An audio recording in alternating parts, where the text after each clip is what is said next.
بسم الله الرحمن الرحيم. اليوم باش نحب نوريكم طريقة تخزين القارص او الليمون في الكونجيلاتور، يعني نثلجوه، يعني نقسموه بطريقة هذه، طريقة بسيطة. نحينا البذور كله بالطريقة هذه، نجموا نشوفوا البذور، يعني ما تصعبش علينا كونها كل البذور كلها نحوها بالطريقة هذه. لما نخزنوه انصاف انصاف، القشرة متاع القارص مع التثليج يعني تليث، وقت اللي نجبدوه نجمو نرحوه بسهولة، نستعملوه في السيترونات بالطبيعة. يعني ثم اذا كان يكون القارص موجود على طول العام وبنفس الثمن، يعني منراش علاش يعني نخزنوه بكمية كبيرة. لكن لما يكون مثلا موجود في العام مرة ويرخص بالكدا، يعني علاش لا نخزنوه، يا اما نطيبوه وطريقة السيترونات التونسية صورت الفيديو متاعو، يا اما ننظفوه كيف هكا ونقسموه ونخبيوه، وكل مرة نجبدو شوية ونرحيوه ونعملوه سيترونات زادا يجي بنين برشا. توا نحطوه هدوء بلاش هكا، كمية متاع عصرة واحدة، كل كمية مثلا في ساشي، ما نحطوهمش الكل مع بعضهم. الكمية هذه متاع، نشوفوا احنا عيننا ميزانة. قارص لما نعصروه هو مازال كعب كيف هكا، قوي ياسر على الماكينة، يعني نجمو نخسروا الماكينة تتكسر. لكن لما نحطوه في الكونجيلاتور ونجبدوه نعصروه يكون طري بالكدا، ونجمو معناها ما نخافوش على الماكينة متاع العصر متاع العصران، يعني تعصروا ما تتكسرش.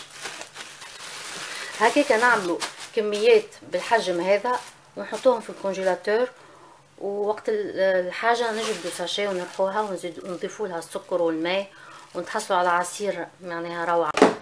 كي تبدا عندنا خضار نحبوا نحطوها في الكونجيلاتور، من المستحسن نحطوها بالطريقة هذه في علب بلاستيك هكاك، نحموهم، يعني نحموا الخضار من بعضهم، يعني ما يتمسخوش، ما تتعديش طعمة السيترونات مثلا للحم، او طعمة الجلاس او اي طعمة اخرى موجودة في الكونجيلاتور، ما يتخلطوش الطعمة في بعضهم. كي نحموهم بالطريقة هذه ونحطوهم هكا.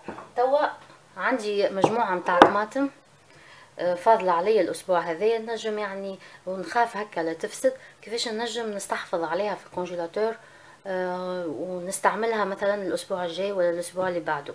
يعني الكميه هذه فاضله عليا، ماهيش مانيش مش نستعملها المده الجايه ونحب نستحفظ عليها. نجم باش ننظفها. بالنسبه مثلا تخزين الطماطم بكميه كبيره للناس اللي عندها كونجيلاتور كبير، معناها فكره باهيه مش خايبه الفكره، كنا نرحوا الطماطم ونخزنوها كي تبدا رخيصه للوقت اللي تبدا فيه الطماطم غاليه.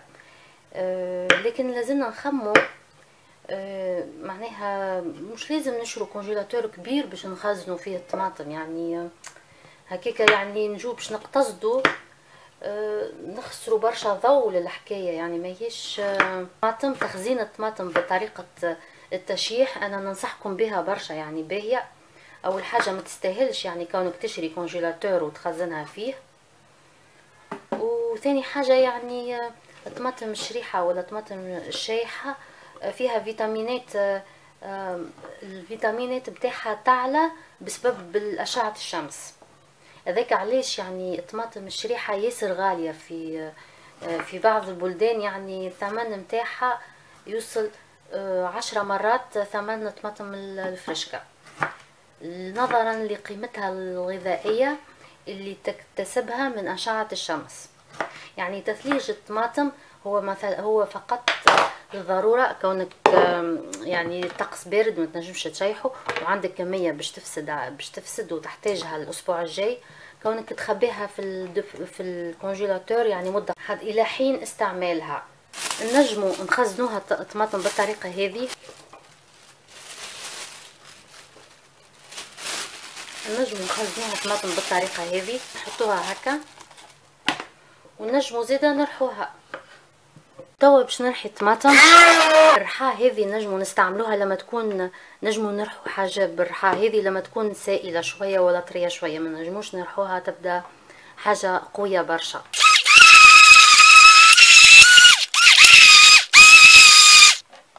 وقت اللي نرحيو الطماطم نجمو نخبيوها في حكوك بلاستيك صغيرة كيف هذه الطريقة هذه. الكمية هذه مثلا تكفي باش نطيب بها أكلة واحدة.